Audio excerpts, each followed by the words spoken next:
Jeremiah 29:11 is a popular verse that's often slapped onto journals, etched into coffee mugs, and printed on t-shirts.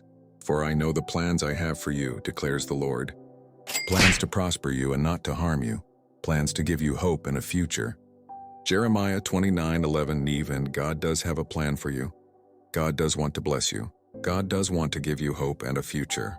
But we should also pay attention to the original context. In this case, God was speaking through the prophet Jeremiah to the people of Judah, people who had recently been exiled to Babylon for 70 years.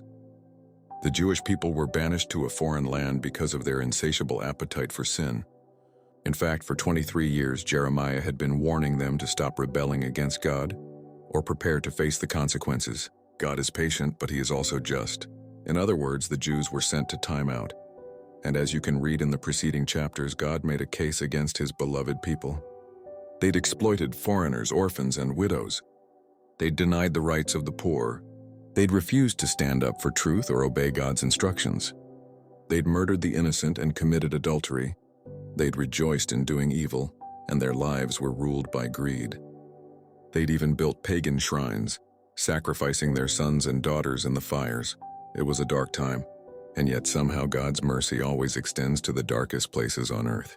That's why, just a few verses later, God said they could seek him and find him, and he would bring them back from captivity. Jeremiah 29:13-14. That's why he encouraged them, while in exile, to build houses, plant gardens, get married, have babies, and work for the peace and prosperity of their temporary home. Jeremiah 29:5-7.